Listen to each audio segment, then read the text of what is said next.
Welcome, everybody.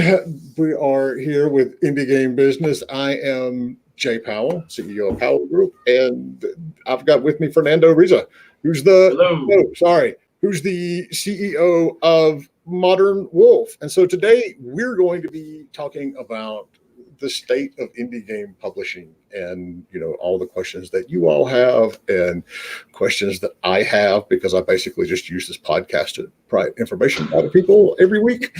But Fernando's been doing this for a long time as well, so this is going to be a fun hour. And I will tell you, between Fernando and I, this is probably not a episode you want small children listening to, because there's going to be some language involved. But with that, like I always say, I don't think you can have an honest discussion about the business of games without cursing. So it's all good. No, you can't. So we're going to start where we always start, and this is like the most fun part. Tell us how you got into the industry and walk us through your career up to this point. Oh man, how did I get into the industry? First off, Jay, thanks for having me. Big fan. I watch the show every chance I get, and it's pretty cool to be on it. Oh, good. So you understand how organized we are. Okay, good. Oh yeah. No, I feel like I'm among kindred spirits here. So yeah, that's good. How did I get into the industry? I mean, I got into the industry, I think, the way a lot of folks did, just through sheer force of will and persistence.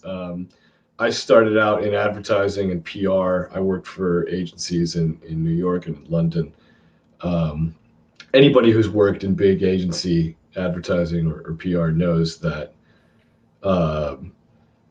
most people don't last very long in that. It is a super aggressive and fast-paced environment, and people burn out. I remember my first day walking into an ad agency going, wow, there's nobody in here over the age of 40. I wonder why that is. And once I got north of 30, I was really starting to burn out. And I told my girlfriend at the time, my wife now, I told my girlfriend, hey, I love games, and I've loved games my whole life, and I'm a great game designer. And I know that I'm a great game designer. I'm going to go make games. And my girlfriend was like, that sounds like a stupid idea, but okay. And so I did it. So I basically saved up a bunch of money and said, by hook or by crook, I'm going to work my way into the games business. And so I had a bunch of games. This is a super truncated version of the story, but I designed some games. I pitched publishers for funding, got funding from publishers to make these games, working with studios here in the UK. My games sucked. It turns out I was not a good game designer. Joke was on me. But what I found was that, oh gosh, with my advertising and PR background, pitching was my whole life, and pitching had been my whole career up until that point. And I was great at pitching. I was probably better, not trying to be a jerk about it, but I was probably better at pitching than most folks were, just because I had done it so much.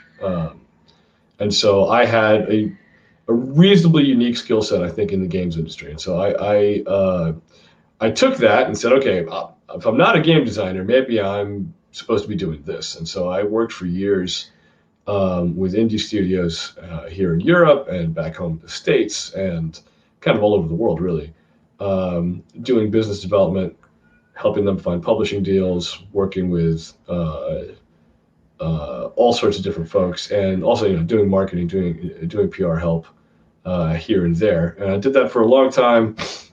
I ended up working at Splash Damage here in London, where I was the director of marketing and business development for a while. And the whole time I was there, I loved that job, and I loved that studio. I still do. And but the whole time I was there, I was plotting my return to indie games, because I had seen so many different indie publishing deals over the years. I thought, you know what, I could do this, and I could do this.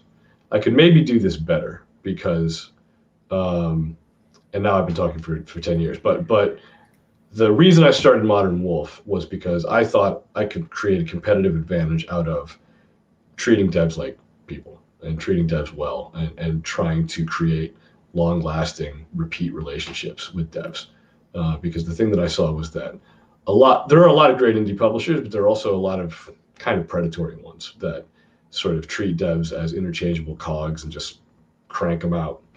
And I thought if you made a publisher that was focused on long-term relationships and not treating developers like interchangeable parts, you would ultimately do better. And so that's kind of the hypothesis behind Modern Wolf. And here we are. We're about, a little less than a year and a half into the project, and it's going all right.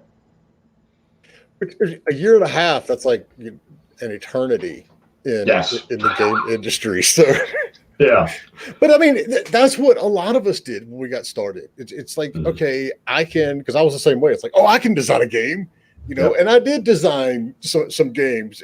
And then you get to the questions that, like, my son's friends always ask me.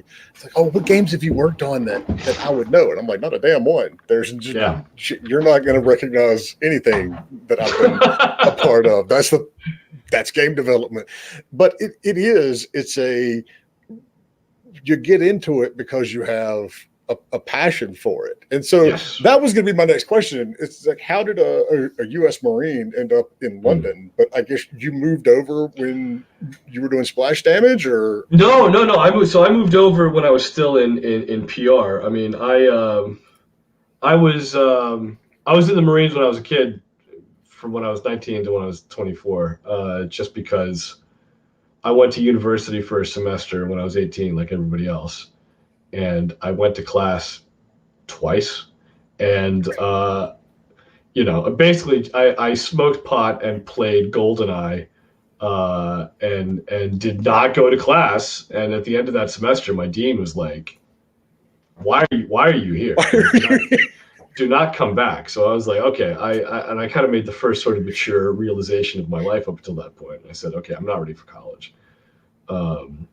I should do something to inject some discipline into my life. And so I joined the Marines. And that worked, because when I got out 5 years later, I was a great college student, and I went to class, and I didn't smoke pot and play. I mean, I smoked a little pot, but I didn't play that much GoldenEye. And I went to 5 years later. Nobody was playing. Yeah, GoldenEye. Who's playing GoldenEye in 2004? But I went to Columbia. I went to Columbia, New York. I was in New York, and if you were a young internet savvy nerd in New York City in the mid 2000s, you could fall out of a tree and get a job at an ad agency, because that was the apex of the media business freaking out about the internet and going, oh my God, this thing called Twitter. What do we do? Quick, you're a nerd. Do you want a job? And so I was in the right place at the right time. Like I had been plenty of times in my career. There's a lot of luck that got me to where I am. I was part of, eventually I worked at a PR agency called Ketchum, and I was part of the interactive strategies group, they called us. We were basically just the stunt team, right? Because every client, every PR client on the planet in 2008 was like, we want to go viral. We've seen viral videos and we want that. So how do we go viral? And me and the guys that worked with me realized, if you want to go viral, it's not about doing an internet thing. It's about just doing something memorably funny. So we were basically just the wacky ideas team. And like we came up with the idea that, okay, one of our clients was Dr. Pepper. And so we said, Dr. Pepper's target audience, like they're not relevant with young people. Young people don't really drink Dr. Pepper anymore. They wanted that 25 to 30-year-old audience again. And so we said, okay, Guns N' Roses has been working on Chinese democracy for the last 15 years. Let's have Dr. Pepper challenge Axl Rose to release Chinese democracy this year. And if he does it, we'll give everybody in America a free Dr. Pepper. And they did that, and it was a huge success. We got written up everywhere, New York Magazine, the LA Times, blah, blah, blah. Dr. Pepper challenges Guns N' Roses to release Chinese democracy. And we were just like, we're geniuses, patting ourselves on the back. And then fucking Axl Rose is like, okay. and they released Chinese Democracy, and we had to jump through our own asses to figure out how to give everybody in America a free Dr. Pepper. But like, that was a great problem. Like, the client loved that, right? The client was like, well, we don't know how we're going to do it, but we'll just pay you guys to figure it out. So our team was a big success, right? Like, we did lots of stuff like that. You know, we did stuff for like Stride Gum and all kinds of different brands, and they eventually just said, hey, this team works. Do you want to move to London and start a team like this in London? I said, all right. And so they shipped me over here, and I've been here ever since, basically. Although I did learn when I got here, like, stuff that we as Americans think is just absolutely fucking hilarious. Like, British people do not think it's hilarious.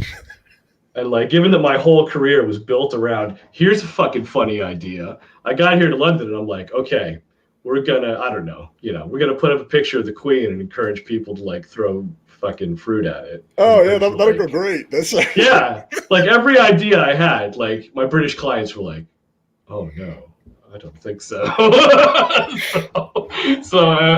It was when I decided to radically change careers. Part of it was just because I was beating my head against the wall trying to get British PR clients to do wacky stunts. So yeah. So, what? I mean, we can get into the whole how COVID has thrown wrenches and all kinds of shit, but yes, in general, right now, what's the state of indie game publishing? In general, the state of indie game publishing is hugely competitive. I mean, there are so many good games and so many good indie game publishers right now. It's scary, man. It is a tough environment to find elbow room in. When you find a good pitch, you immediately discover that there are 3 or 4 other indie publishers talking to the same outfit, considering the same pitch as you. When you sign a game, it is almost always a competitive environment, and it's almost always somebody has signed with you, having considered offers from other publishers. So it's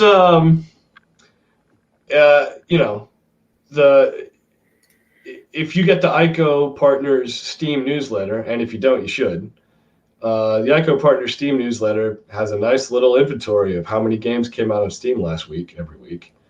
And that number has been ticking up every month since before I started Modern Wolf. And it's crowded space. And COVID has disrupted a lot of things, but it has not slowed down the pace of great games coming out.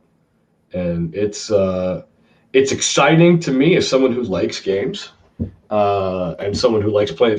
I still play tons of indie games to the extent that my wife and children allow me to do so, but my business. But it's exciting, but it's also, it encourages us at Modern Wolf to be humble, question everything we think we know, reappraise stuff, and just keep our swords bright, because it is a competitive environment, and we really genuinely believe that we have to go out and give it our absolute everything every week, just to keep up.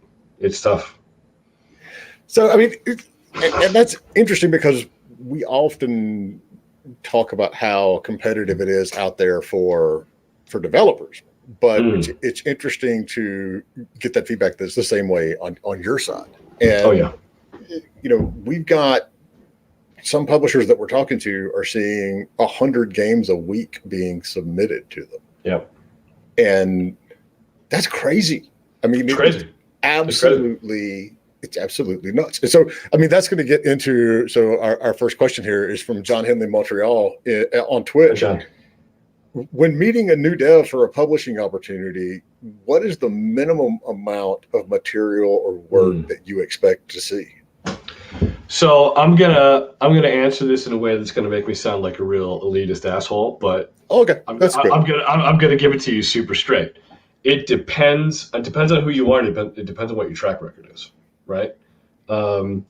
If you have a track record of shipping great games, and I don't mean, you worked at Ubisoft and you were an environment artist on Assassin's Creed. Like, I mean, you've shipped indie games, right? So if you've got a track record, you've got a team, we've shipped 2 or 3 games together, the games are good.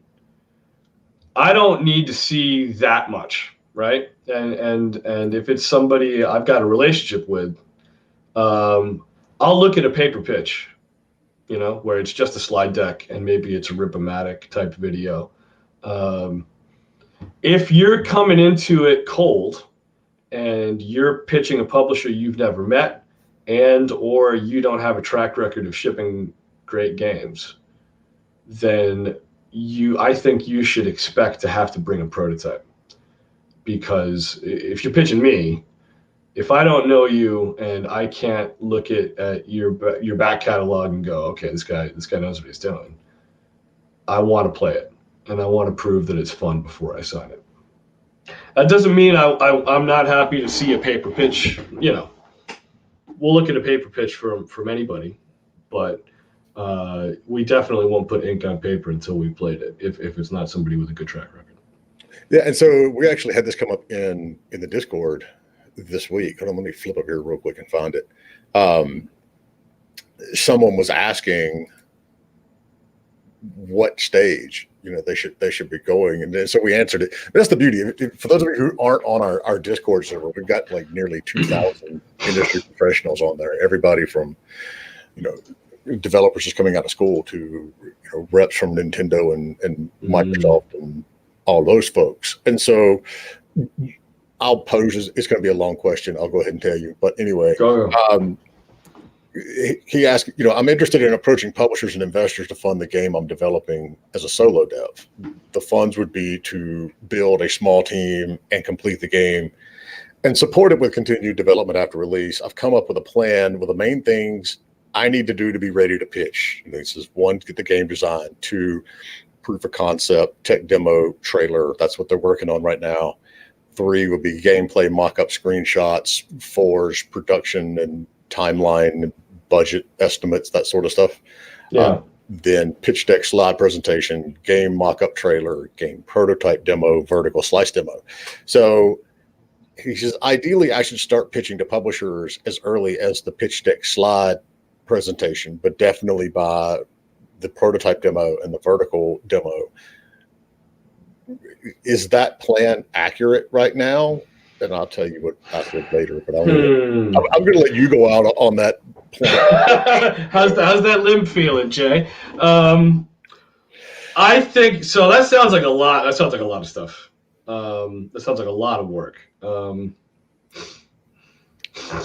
gonna make it easier for you. I'll drop it in our Discord chat that we have. Yeah. Drop that in there so I can kind of eyeball it on my second screen over here. I think what's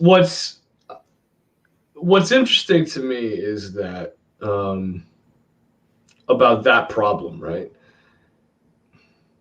If you've got somebody in your corner who's kind of cheerleading for you, an industry person, a biz dev person, right? You probably don't need all of that stuff. Like that's going to be a big doorstop of materials, really.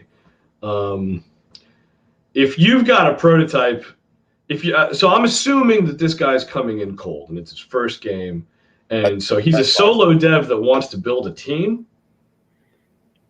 So the thing that helps you understand how I think about this stuff and how I think a lot of my peers think about this stuff is I am looking at everything first. Is it a cool game? And I can dive into that a little deeper about what I think a cool game is. But the second thing is, how big is the risk, right? Because every publisher is looking to make the best return. They want to make cool, interesting games that fit their brand and fit their portfolio strategy, but they also want to minimize their risk. And so to me, the things that make the hairs on the back of my neck stand up are, okay, solo dev, wants to build a team from scratch around the game, and then build the team, and then build the game, and I'm funding all of that, presumably, right, as the publisher. So I think it's an expensive project with an unproven team that this fella has just assembled. That sounds pretty risky to me. So that doesn't mean that that's a non-starter, but it does mean that gameplay prototype or that vertical slice, it's gonna have to set my world on fire, right? Because that to me is the first big risk. Because remember who you're up against when you are pitching games to indie publishers. You're up against established teams making their second, third, fourth, fifth games, right? Those guys are a comparatively small risk and a comparatively known quantity. I know what they're capable of delivering. I can see it. I can just look at the stuff they've shipped before, and I know what they can do. If you're a solo dev building a team from scratch, I would say above all else, make sure that vertical slice sings. Make sure you've got something interesting, and make sure if it doesn't look the way you want the final game to look, make sure that pitch deck shows me some concept art and some kind of benchmarks of what the game's going to look like, so I can visualize it and whatnot. But yeah, I mean, really, it's a great question, because it kind of helps us illustrate kind of that key consideration of what's the risks to the publisher here? What's the risk that I'm going to lay out $500,000 and not get any of it back? So, and that's one of the things that we talk about a lot, is how, at the end of the day, publishers make decisions.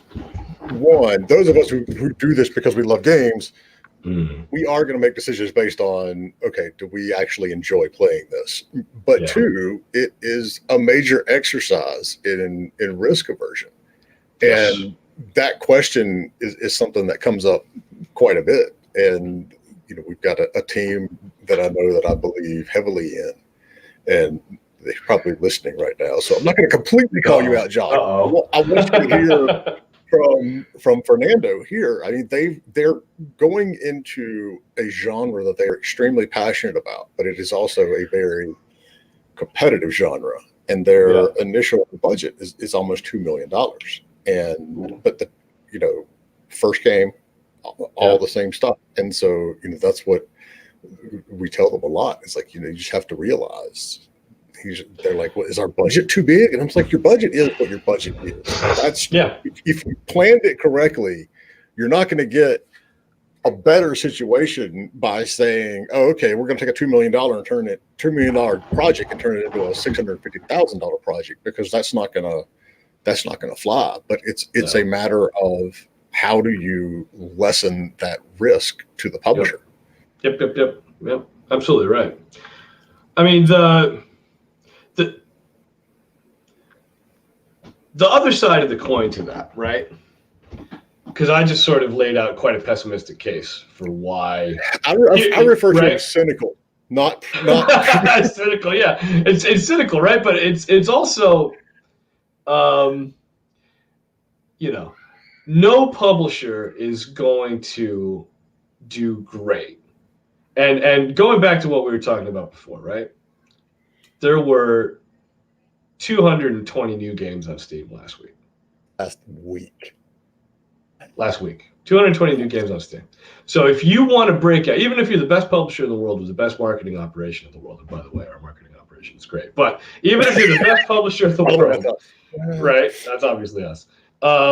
You need to have an interesting game. You need to have an unusual game, right? You need to have something about the game that jumps out and grabs people.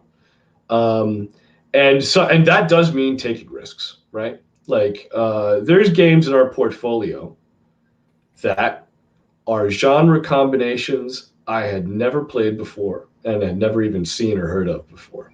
And those are the kinds of things that make the hairs on publishers' necks stand up, because a lot of I'm Jay, you know this as well as anybody. A lot of publishers aren't games people, right? They're money people, and they don't actually understand games or even play them or like them. But even the publishers that do play games and like games, outfits like us and Raw Fury and No More Robots and stuff, we get scared when we see a fresh genre combination, because a lot of the way that the way that me and my team kind of try to understand, we make sales projections and try to understand our risk, is okay, let's look at other stuff in this category and try to understand, does this game, does this game compare favorably with the category leaders? Does this game do something that solves a problem posed by some of the category leaders, right? That fixes something that they don't do. When you've got a totally fresh genre combination, there's no trail, right? There's no category leaders to compare it to. But those are also the games that can absolutely blow up, right? Like, I'm going out on a limb here because I haven't actually done my homework, but you've got your Among Us background. There have been werewolf type social games on Steam for years.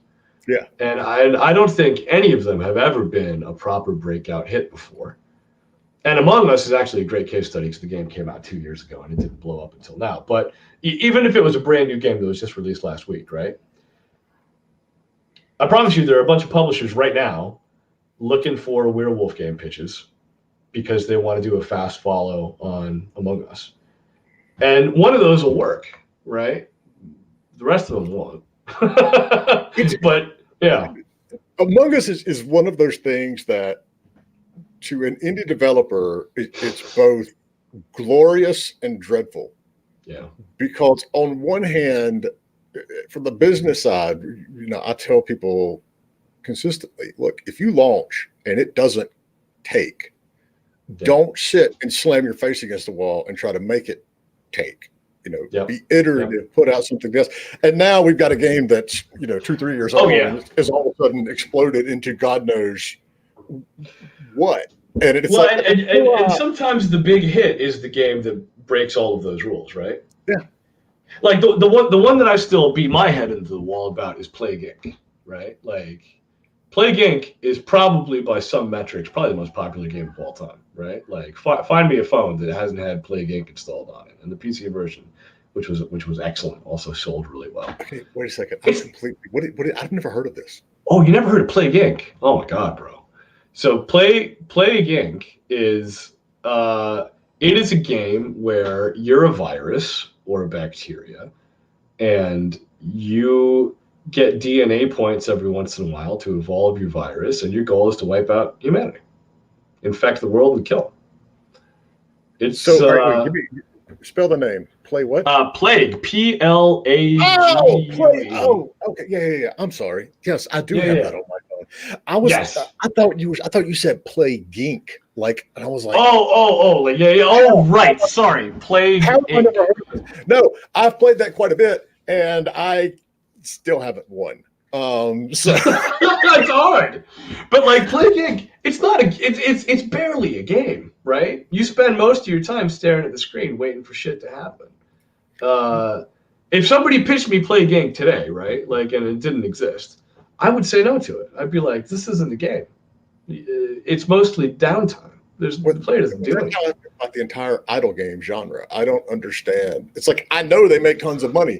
Tons of money. Understand why you want me to play a game that I'm not playing. That's what I don't. That's what I don't get. But that is one of those things that, right game, right time. Obviously, we have a plague going around the world. You pair that with a well-done game, with the fact that people have suddenly shitloads of time on their hand because they're not working and they're not going anywhere and they're stuck at home. And there you go. You had the perfect storm. I mean, I remember years and years and years ago, someone put out and this is like to show you how old it was. It was like a straight up edutainment title at retail about the Titanic. And they launched it right when the movie launched it. And there's no IP violation because they're not using it. It's a historical event. Yeah. And it completely exploded at retail. And we're all sitting with freaking video that you have basically sold people for $60, and yeah. work. All right, we've got some more questions. This is great. We've got lots of questions coming in for you here. So, let me make sure I didn't miss anybody. But all right, so John Henley again, investing in the team versus investing in the game. What catches your eye first and the most? And I actually want to take a pre-shot at that. Go. We were talking earlier about having a game but not having a team, and looking at your publishing deal in order to say, hey, look, this is the team we want to bring on. I've done those deals over the last few years. How realistic, before we even get to John's question, how realistic is that from a publishing standpoint? Or are you sitting there looking at that pitch deck going, you don't have a team? I mean, here's that terrible answer again. It just depends on who you are. Like I'm literally talking right. I'm talking right now, right, with somebody I've known in the industry for years who has a reliable track record of delivering great stuff, and talking to that person about building a team for a game. And I know the people that he's talking to. Some of them personally, some of them by reputation. I've got confidence in that team, right? It just to if you're building the team, you've got to give me confidence in the team, right? And it's if that's part of your pitch, and part of the pitch is, hey, listen, we don't have the team yet, but here's who we're gonna hire, and here's why you should sit up and pay attention right now, and here's why these people are great, right? Nothing is impossible, and there is very, very little that is like an absolute, landmine in a pitch for me. There are, every pitch is different, every team is different, every game is different. Sometimes we will take risks and take bets in some cases where we wouldn't others. So, yeah, it's not a deal breaker if you don't have the team, but you got to make me believe. You got to make me believe in what you're doing and how you're going to get that team together if you don't have it already. All right, so now to John's question, investing in the team versus investing in the game. The game, unless you're Sid Meier, or Justin Ma, I'm investing in the game first, right? And the thing that gets me to sit up and notice is the game, right? And if I fall deeply in love with the game concept, that makes me capable of forgiving lots of other problems, right? Or helping you solve those problems. Because that's the other thing, right?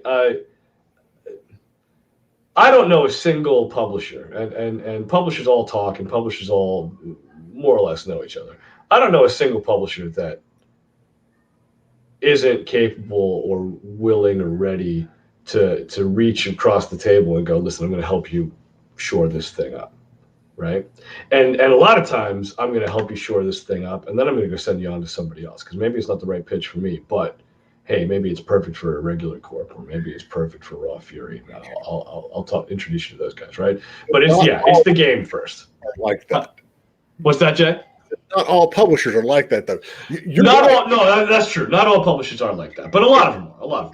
It's almost like high school. You all run in little cliques. It is a bit like high school, but it's good high school. It's not the bad part of high school. You and Johan and Callum, if I know all of y'all, and I don't know how much of that is we're all indie publishers versus we're all in London, but it's no. I mean, it really is we're all indie publishers. Because, we don't get to hang out physically anymore. Yeah, sure. That ain't it. But no, I mean, to go back to John's question, because John's asking a good question. It's the game. It's the game is the thing, right? And the team, I need to have confidence in the team. I need to have faith in the team. But the game is the thing that's going to make me sit up and pay attention if it's a great concept and if it gets me excited. Going back to what you were talking about earlier with the the genres and how you do need, I mean, to get somebody's attention, you can't just go in and say, we're going to make a werewolf game now because that's Among Us. And quite frankly, that's about 24 other games that haven't caught on. But if you go, I'm going to make a werewolf game that has battle royale in it, okay, that's different. I literally got up this morning and had a play test with a developer that we're talking to. And one of the first things I told them was, okay, in 20 years, I can honestly say that this is not a genre combination that I have ever seen come across. Oh, is that right? You going to send me that one? I get them to sign with us, I will. The thing is, it's absolutely... It is one of those. And the reason I was sitting there grinning like a jackass the whole time you were answering that question is because you're basically saying all of the same stuff that I say a lot of times. And it's like, okay, that's great that you've created this genre combination that no one's ever done before, but that's also a really bad thing because the publisher can't run a P&L on it, and so it's and you also got to work harder to prove that it's fun, right? I can say that they did because I played it for like an hour and a half with them. So, oh shit. Okay, definitely send me that one. Whether they work with a POW group or not, I will introduce you because it is very cool. All right, so we got another question here from Facebook. Philippe says, what needs to be in the game prototype to be convincing enough to earn your publisher support? And this gets into the whole, okay, give us a vertical slice. Well, what the hell is a vertical slice? Because different games have different vertical slices. Yeah. That's a great question. You got to prove the fun.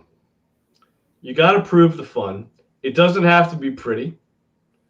It doesn't even have to look like a game. Right? It's just got to prove the fun. And I can sit here and say, hey, listen, buddy, I was a game developer. I've worked at game studios. I know what prototypes look like. It doesn't need to be pretty. I know that on a subconscious level that if somebody sends me a pretty prototype, I know, right? I look at that and go, oh, wow, right? Like, I'm only human, and it's impossible for me to not be affected by that. But I can genuinely tell you, I have signed ugly prototypes to publishing because if an ugly prototype is fun, and I can find the fun and it clicks for me, and it fits my strategy, fits my portfolio strategy, and it's fun, that is enough, right? I mean, the thing you got to ask yourself is, what's my game about? What makes my game different, right? Don't waste a second on stuff that doesn't make your game stand out, right? Like if you've got a dialogue system, but it's like barely a game pillar and it's just there for window dressing, don't waste any time on that, right? Just tell me, hey, listen, here's the game prototype. It's got all the combat in it. There's going to be a dialogue system. It's not in there yet, but we'll tell you, right? If you give me that, and this thing is fun, and I can feel the fun, and I can feel what makes it different, and you give me a deck that shows me, here's a bunch of concept art for what we want it to look like, here's a SoundCloud track from the guy we want to hire to do the music, right? That'll do it. That'll get me to get my pen out and call my lawyer and figure out how to slot you in. It's just got to be fun. And I know in a weird way that's kind of a non-answer because the next question will just be like, what's fun? Like, I don't fucking know. That's the way, and I will put an asterisk beside, this for all of our listeners out there. Don't listen to him. It does have to be pretty at the end of the day. I mean, look, I've heard that shit. Being pretty helps. Being pretty helps. Absolutely. It's like, I guarantee you, if you get two games in that are very similar and one of them looks like a paper prototype and the other one is actually pretty, you're going to go with the one that is pretty. That's the... I choose to believe that I wouldn't, but I suspect that you might be correct, Jack. It's the reality of the sheer number of games that have come out. It's like, this is going to be fun for me this afternoon. I'm actually being interviewed after this call, and one of the questions they sent over was, how was the pandemic affected indie developers. And early on, there was some article somebody wrote, and it was about like how, when PAX East at the time going away, it was just going to be a death blow for indie developers. I'm like, no, the hell it's not. It's no, like, fuck no. I know I'm biased because we've been doing digital events now for 2 years. Oh yeah. And no one seemed to give a shit last year, and now everyone is doing one. Well, look at the Steam Game Festivals. Yeah. There's more games in the fall festival than there were in the summer one. Yep. It's a soup. We got 3 games in there, and we're up against 3,000 other ones. We got another question, but before we get to that, I want to ask you, because we see this. Yeah. How effective is a event like that when there's hundreds or thousands of fucking demos on there? You're not being highlighted. Well, so this is, and now the barber's about to tell you need a haircut. This is the value of having a publisher, right? Because we got 3 games in the fall festival. So we had a couple of games back in the summer festival too, the Steam Summer Festival, and we had games at Gamescom, the whole bit. Just being in the festival means bupkis, right? Just being in the festival means that you've got maybe a chance of being noticed between one of the other 2,000 games in the festival. Being in the festival and doing a PR campaign and buying media on Reddit and Twitter and Facebook, driving people to the demo, right? Being in the festival is like one leg of a robust marketing campaign. And if you're capable of doing that yourself, good on you. You don't need a publisher, right? Amen. If you've got the bandwidth and the multitasking skills to do that, do it, right? But that is the value really of having a publisher, because your publisher is going to have a dedicated marketing team whose whole job is to say, we're going to be in the festival and we're going to drive people to the festival demo with all of these other tactics, right? So to actually answer your question, Jay, so the digital events this year have been pretty effective, and I would say that just in terms of us looking at what our wish list numbers and what our sales spikes look like, they have performed broadly similar to how physical events did. Maybe not quite as good, but close. But that's also because we have treated every digital event we've gone to as one leg of kind of a full marketing beat, right? So festivals are good, but they're not, like, a digital event is good, but it is not in itself sufficient to promote a new IP game.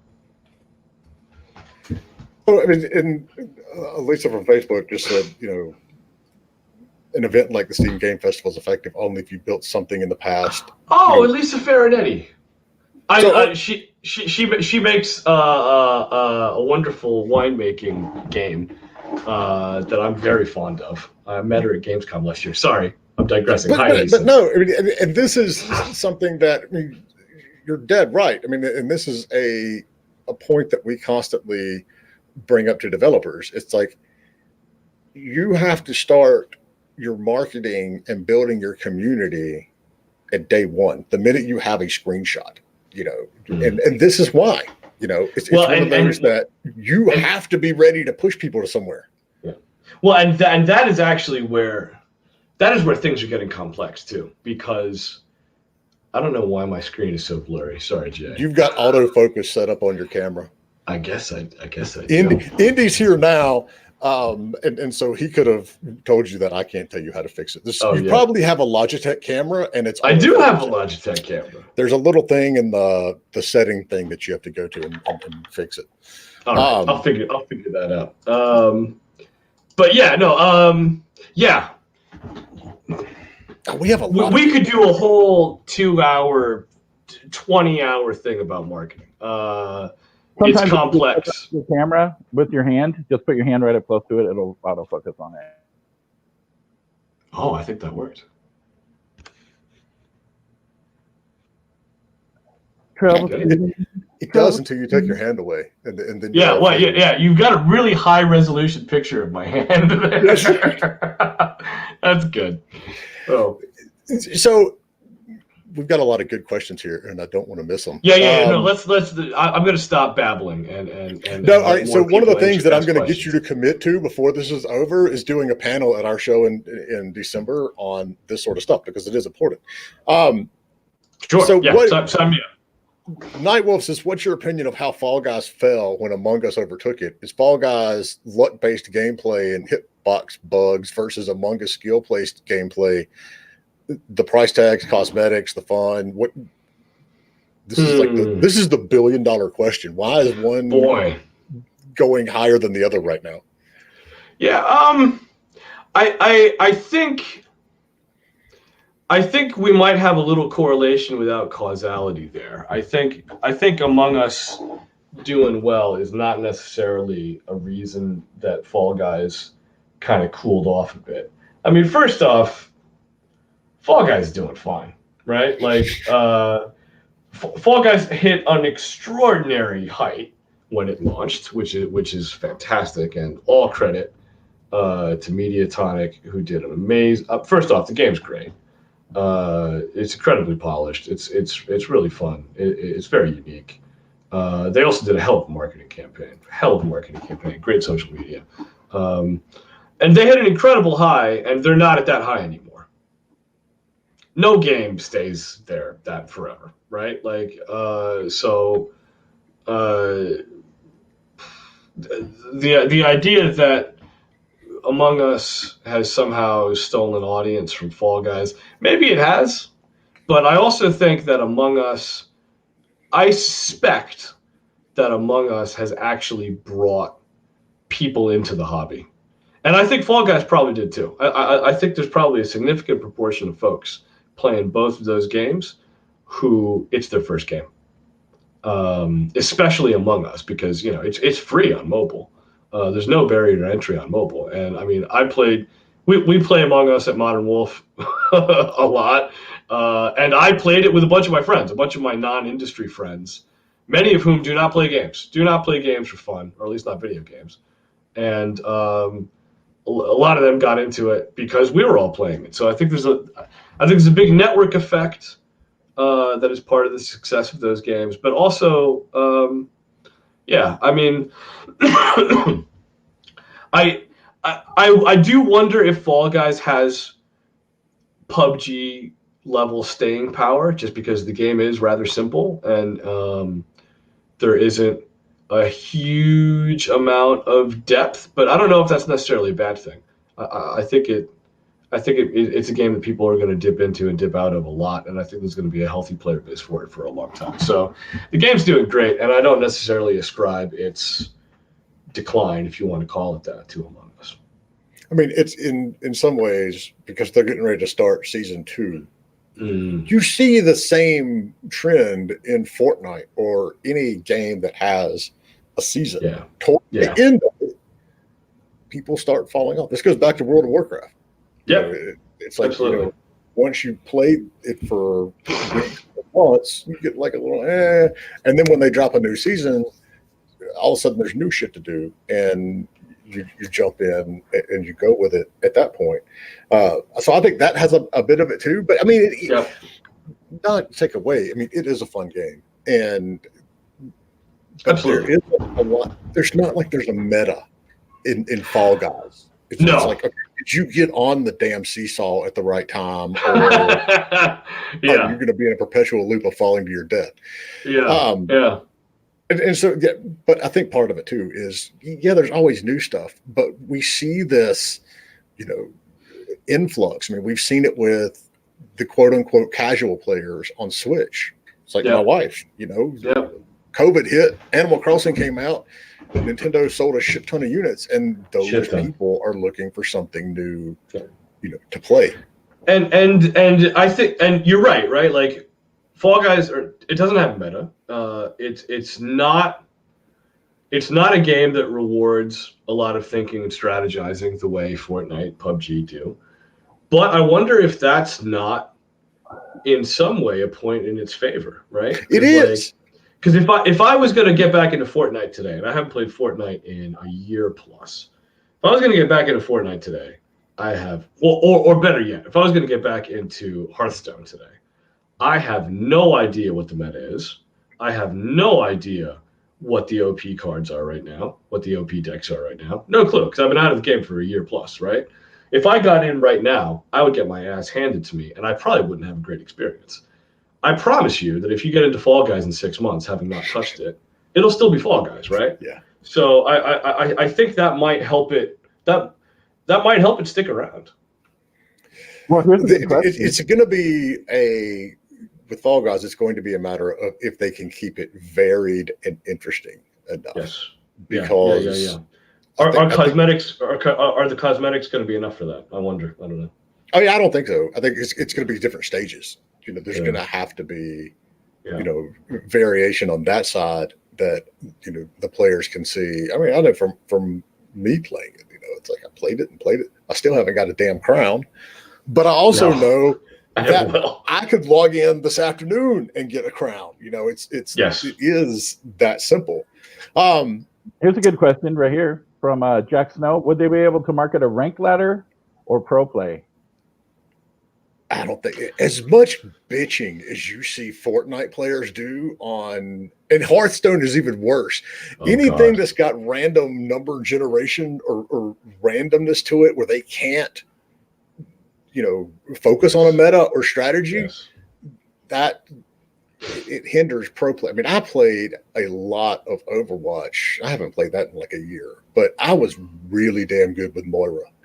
But you can't get any respect for it because everybody's like, well, you're just bouncing orbs down a hallway. And I'm like, yes, I am, but I'm bouncing them when they need to be bounced. It's so, I mean, I think and I'll let you chime in on this too, Fernando, but in my opinion, having random-based or luck-based games is not conducive to a long-term pro strategy. No, I think you nailed it, Jay. I mean, I think the best. There are no I'm gonna get way out over my skis here, but there are no professional ninja warrior people, right? Nobody becomes a pro ninja warrior person because it's too chaotic. It's too luck based, and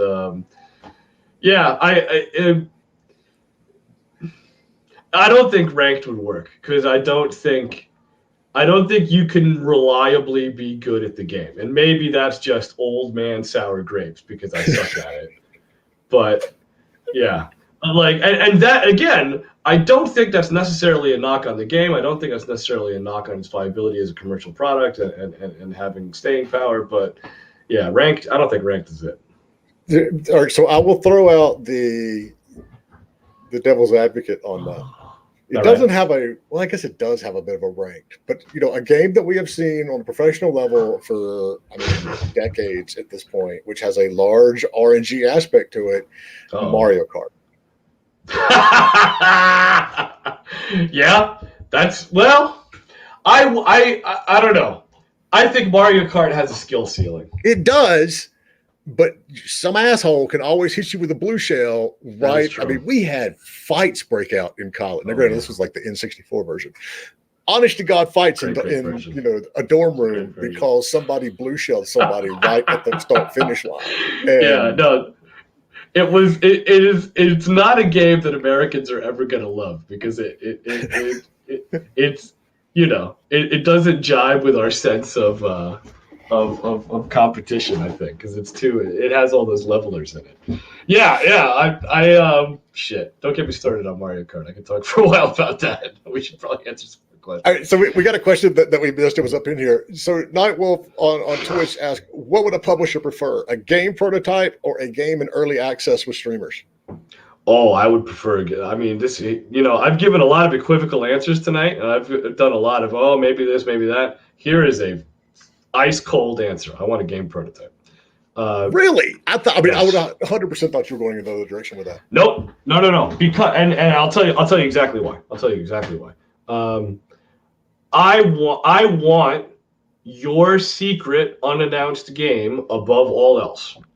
Because if your game hasn't been announced, if there's no Steam page, if there's no evidence of its existence on itch.io, and it is a complete secret, you have just handed me a marketing cannonball that I can use, or even better, that one of our platform partners can use, right? I can go to Xbox or PlayStation and I could say, hey, I've got a completely secret game and you can announce this motherfucker on Inside Xbox, right? You can announce this thing at the Game Awards with Jeff Keighley, right? Maybe that is the kind of thing that they want to do. That is the kind of thing that they want to do and will get them excited about it. And having a game, as a publisher, having a game that a big platform partner is excited about is gold to me, right? So, yeah. So I get it. I get why, you can make a business case, right? Like, hey, Fernando, look, I've got a Steam page. I've got 10,000 wish lists. I've got all these people streaming it. But if you've got a sweet pitch and it is top secret, man, that's good. I really want that. You're not making my life easier over here. Sorry, Jay. Sorry, Jay. But Jay, the game is changing all the time. That's the other thing, right? Like, this is not the answer I would have given a year ago, or maybe even 9 months ago. Games is changing, and that's it. It's a constant evolution, and truthfully, we see in the publishers that we deal with about a 50-50 split. Yep. Oh yeah, absolutely. And different publishers from me are going to have a different perspective on that. But for me, yeah, I want your secret game. I want the game nobody knows about yet. I'm glad, because it's like most of the folks that are on here that we've had on here are like, oh no, we want the pre-built community. That's the. Oh sure, but I'm also build communities. And I'm bullish on my ability to build an audience, and I want the surprise. I want the surprise, and I can see why somebody would want a pre-built community, because it mitigates your risk, right? But all right, folks, you heard it here live. Fernando said publishers that want games with wish list on how to market games. There we go. Oh shit! Oh shit! Turtle Grounds has a follow-up question right here. How do you reconcile that with all the advice indies get to start marketing and building a following from day one? Yeah. So I will reconcile that by telling you that the game changes fast. And some of this stuff. So if we were having this conversation a year ago, a lot of my answers would have been different. Because and if we were having this conversation 3 years ago, a lot of my answers would have been different. I think there is a lot of value in announcing a game, throwing up a Steam page as soon as you've got nice looking screenshots and a nice looking video, and starting to gather wish lists. There is value in that. No question about it. If you do that, you are, like we just talked about, you are expending the very valuable marketing event of the reveal of your game, right? And you are doing the reveal of your game yourself. And maybe you're a great marketer. No judgments. Maybe you are. But you're effectively taking that out of my hands, right? Maybe I could have done a better job with the reveal. Maybe we're both taking it out of Sony's hands or Stadia's hands, right? Or some other partner, Amazon Luna's hands, right? Amazon Luna is probably desperate for stuff, exclusives to announce right now. I wouldn't know or couldn't say. So, there is value in doing that. And I'm not saying that it is an ironclad mistake to start marketing now. What I am saying, though, is that one of the most interesting things that I've been getting out of Simon Carles's newsletter, and Simon Carles has a great newsletter this is my second newsletter recommendation of the evening, but Simon Carles is a great newsletter called Game Discoverability that I highly recommend to you. Simon Carles is one of the founders of GDC. Yeah, please.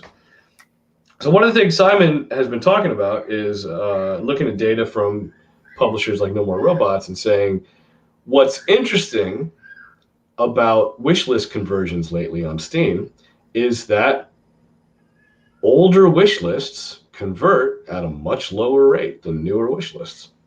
And one of the things you might have noticed, if you're somebody who obsessively watches the indie game space, like I'm sure we all are, given that we are where we are, one of the things you might have noticed in the past year is that launch campaigns are getting really short. Launch campaigns used to be, well, the old standard practice used to be announce your game, hype it up for a year, 2 years, launch the game when it's ready. One of the things that I've been seeing a lot of this year is announce the game, launch the game 2 weeks later. Announce the game, launch the game a month later. Campaigns are getting shorter, and I think campaigns are getting shorter because of the competitive nature of the space. Like we've been talking about. 220 games on Steam last week, right? I get emails from Steam. This game you've wishlisted is now on sale. And I look at the game in the email and I go, what the fuck is this? I don't remember wishlisting that, right? Because I wishlisted it 2 years ago. It's like, I don't even remember when I wishlisted it. Right. So I think, because of all of those factors, things that were incredibly good advice, even 6 months ago, might be worth rethinking some of that stuff, because I wonder what the average consumer's capacity for remembering in development indie games is these days. And some of these announce and launch 2-week gap things. Now now the challenge, and again, here's the barber telling you need a haircut again.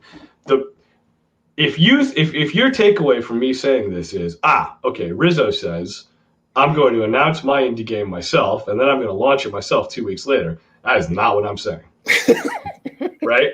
Because to successfully do a 2-week campaign, you need to spend a lot of fucking money.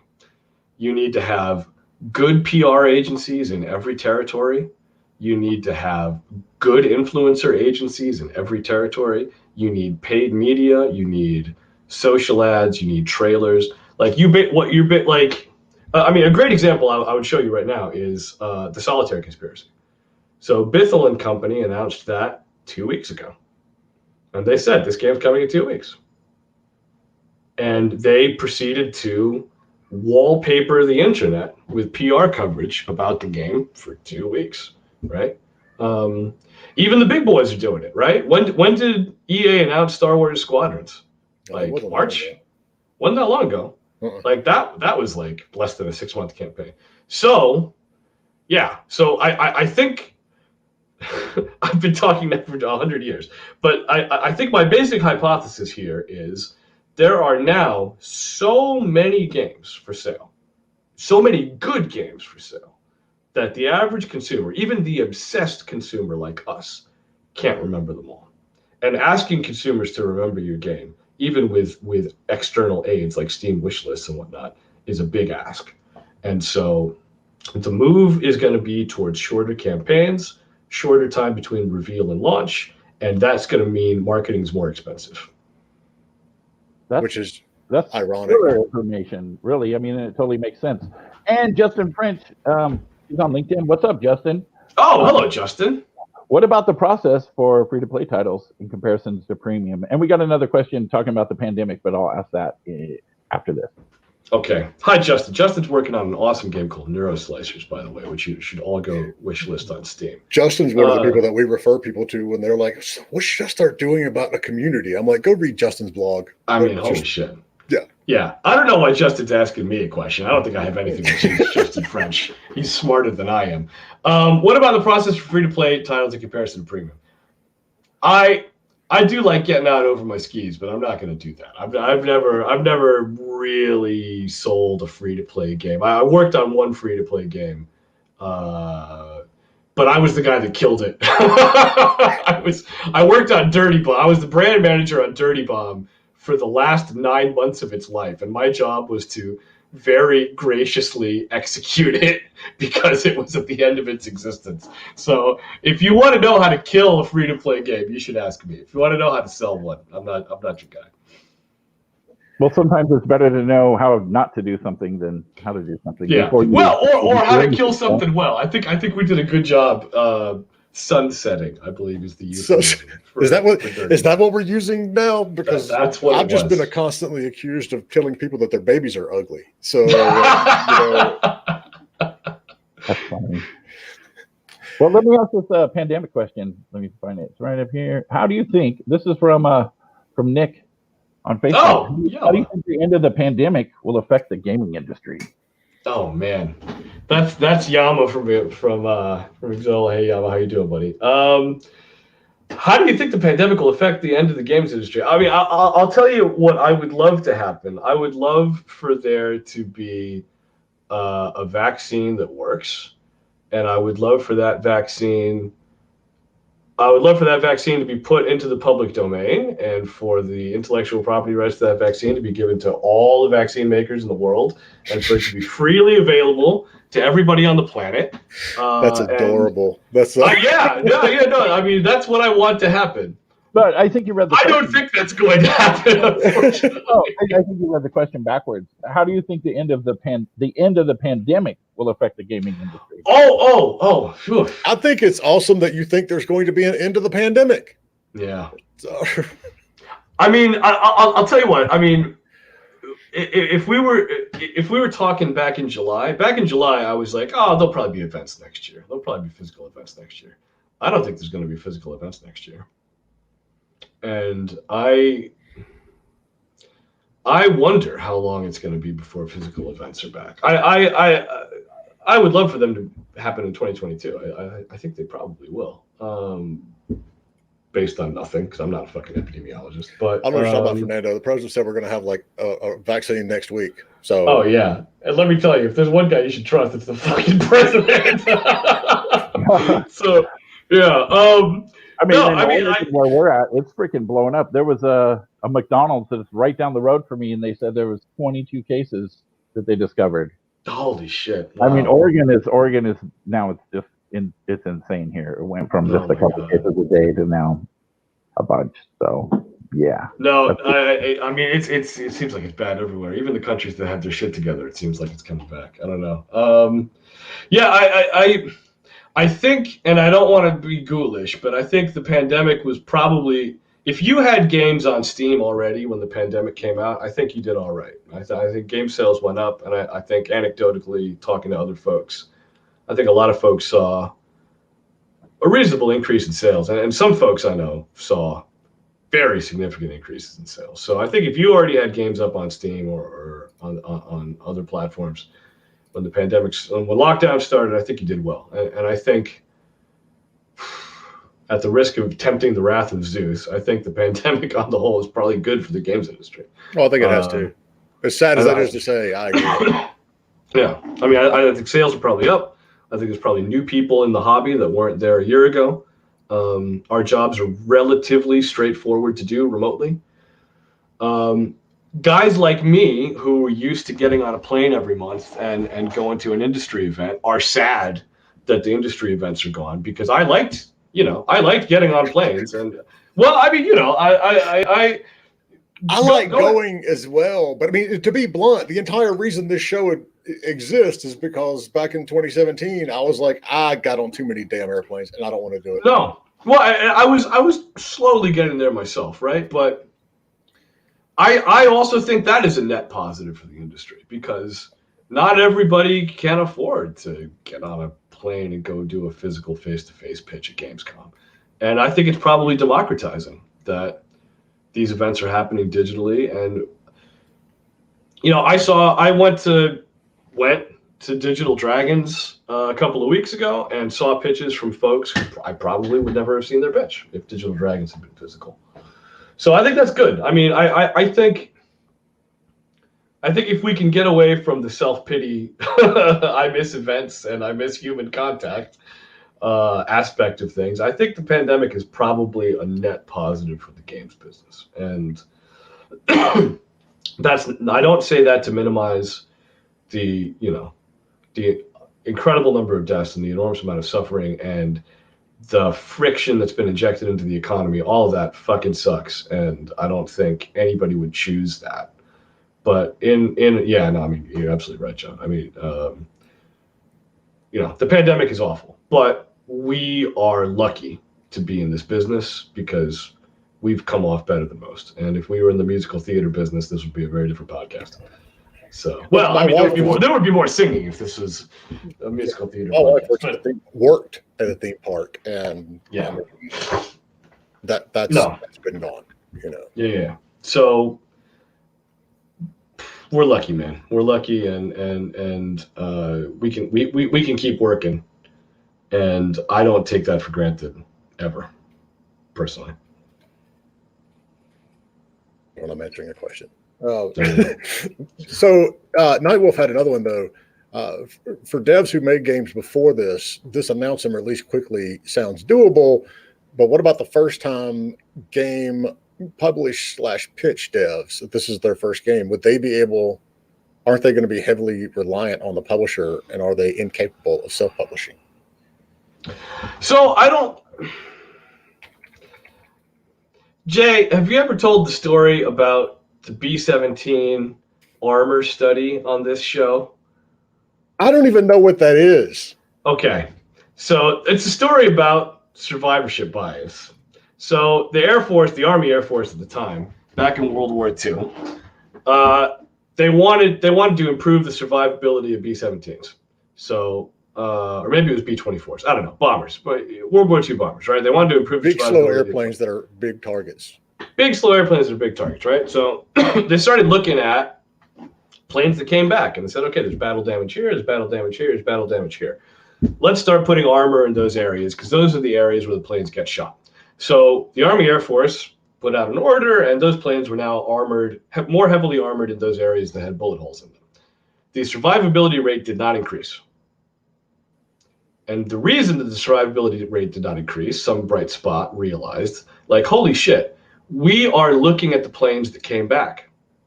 The planes that came back are fine, well, relatively speaking.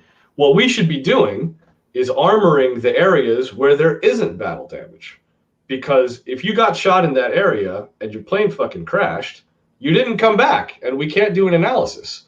So they inverted what they did, and they started armoring up the areas where there wasn't battle damage, and survivability went up. So why am I telling that totally random story? I'm telling that random story because if we look at Among Us and we look at examples like that of self-published games that have done super well, we are looking at the guys that rolled the dice and rolled craps, or didn't roll craps. I haven't played craps in a while. I can't remember if that's good. But we're looking at the guys that scored, right?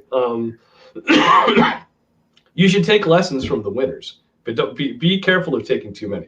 So, I mean, the ultimate question was, does it put more pressure on devs who self-publish? And the answer is yes. I mean, again, take everything I say with a grain of salt because I'm a publisher and I benefit. If everybody agrees with me that it's good to have a publisher, that's good for me, right? So you should take everything I say with a grain of salt because I'm not unbiased in this calculation.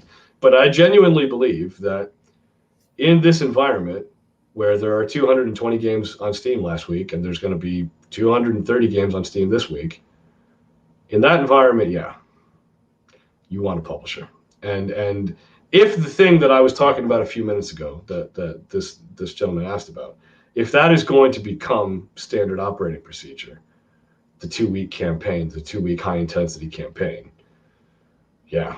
I mean, it is going to benefit people with big war chests who can fund marketing operations, and it's going to benefit publishers. And that's not to say that there aren't going to be self-published games that break out and do well, because there always will be.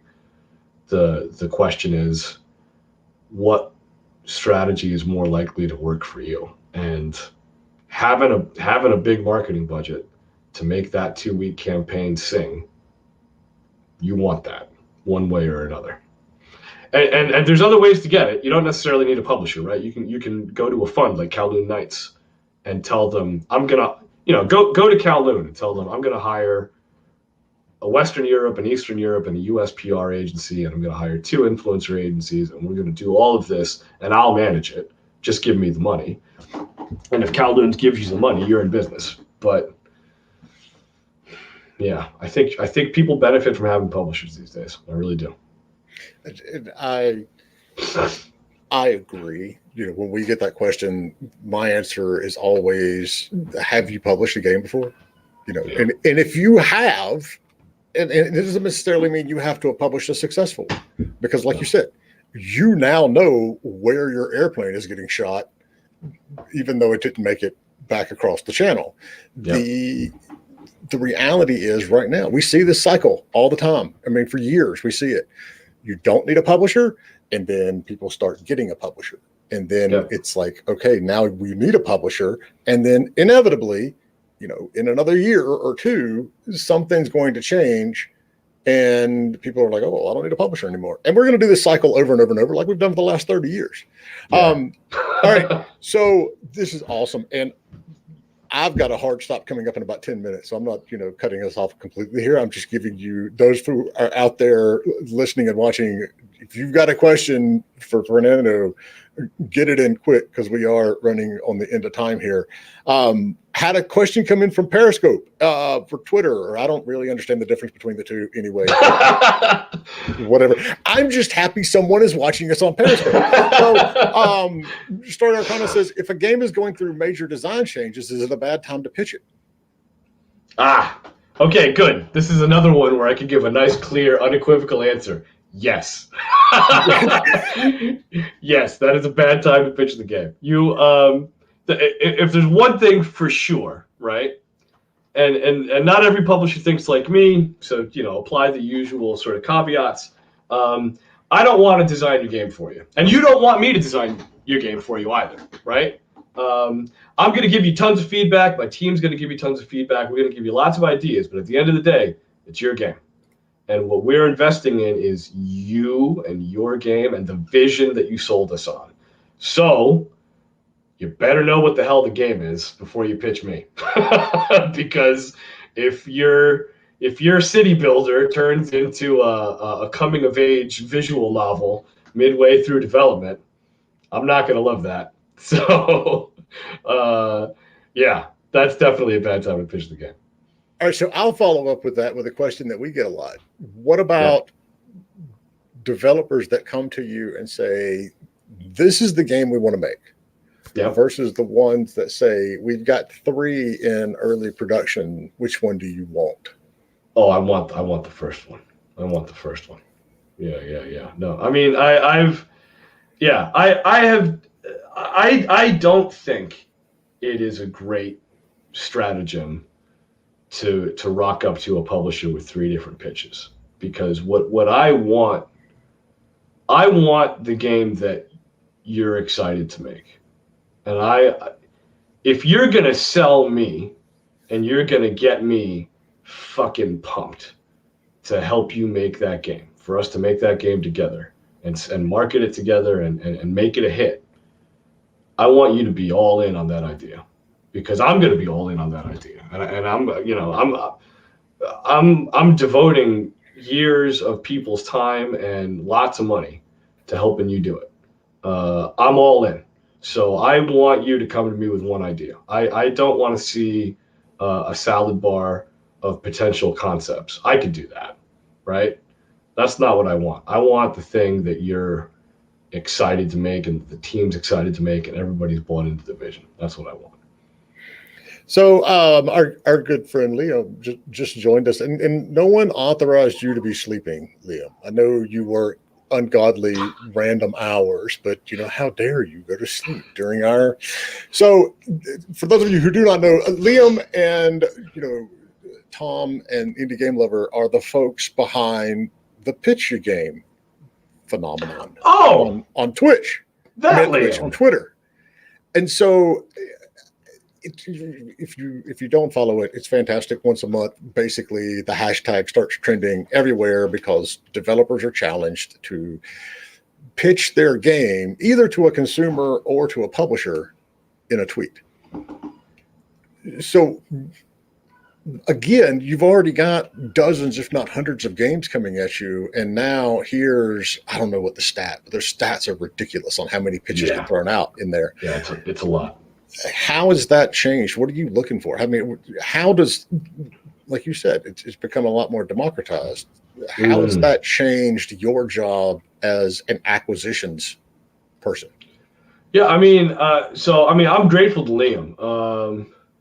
I mean, I'm not the first. I'm not the first to say this. I think Callum Underwood's been saying this when he does talks for years. I mean, one of the favorite trawling grounds for publisher scouts and publishers in general is Screenshot Saturday, because Screenshot Saturday is just like this lovely kind of buffet of interesting leads. And what Liam has done, he's basically created more Screenshot Saturday, and Screenshot Saturday is not. I think generally speaking, when people are posting on Screenshot Saturday, they're trying to build a community. They're trying to talk to their fans. They're not necessarily hunting for publishers. So what Liam's created with Pitch a Game, which is just phenomenal, is catered to me, right? It's literally created to make my life easier. So I love it. I think it's great.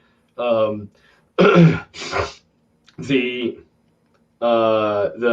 diversity of ideas and of developers on there is phenomenal.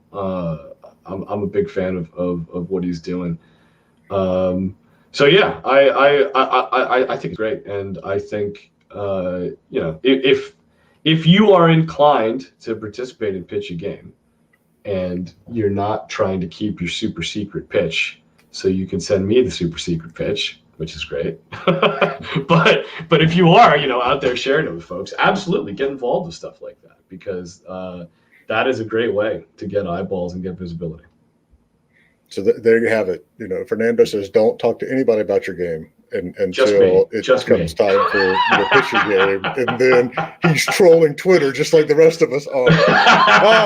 So, I mean, shameless plug. The official home on Discord for Pitch Your Game is actually our server now, because we love Liam and we work together on that. And so you can participate, and then for the other 29 days of the month, you can get continuous feedback and talk to all the folks on our Discord, which is awesome. Yep. All right, so I truly hate this, but I've got to run. I've got a conference call coming in 4 minutes. You're a busy man, Jay. You're a busy man.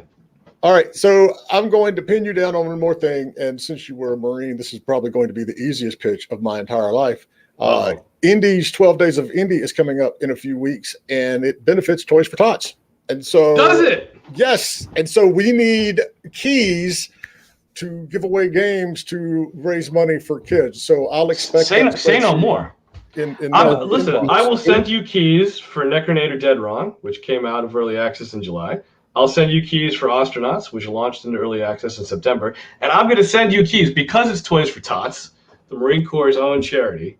I am going to send you keys for Cosmocrats, which isn't even out yet. It's out first week in November. I will send you keys for that. Well, that's when the event is too, isn't it? Yeah, it starts on the 4th. It's a 12-day long marathon on my Twitch channel, twitch.tv/Indy. It's the 8th year in a row so far. Indy, you're going to have brand new, just released game from Modern Wolf Cosmocrats to give away. Excellent. And if you want to donate money too, we are also taking donations. So I'll be in there. I'll be in there with my credit card. Awesome. Excellent. We have like about 40, a lot of smaller streamers come in on the partner channel, and it's a good time. A lot of crazy stuff happens. I love it. No, that's great. That is fantastic. That's fantastic. I'll be there. Fernando, this is awesome. I really appreciate you doing this. I'm going to hold you to the fact that we're going to get you on, the next Indie Game Business Sessions event, which is coming up in the first week of December. Let's do it. I'm there. I love it. I mean, honestly, Jay, it's been a thrill for me to be on the show. I love the show. I love you guys. Thanks for having me. I had a lot of fun. I hope I wasn't too obnoxious. And this is perfect. If we get stock answers to everything, no one learns anything. So watching Jay blossom as a broadcaster. Uh-oh. This might have been your Wally Pitt moment, Indy. Yes, Yeah, it is. All right, so let's do the closing here. Join our Discord, discord.gg/indiegamebusiness. Also, you can hit up our Facebook and Twitter. This information is scrolling at the bottom of the screen. Really, if you just Google Indie Game Business, you're going to get all the things. And also, this is going to be a podcast on anchor.fm/Indie Game Business, plus all of the other podcast platforms, because Anchor is awesome. It distributes them. And any last words? No, I love leaving that to you because I never remember all that stuff. All right. Let's enjoy our weekend. Thank you so much. All right. All right. Thanks, everybody. Thanks, Thanks, guys. y'all. Good to see you.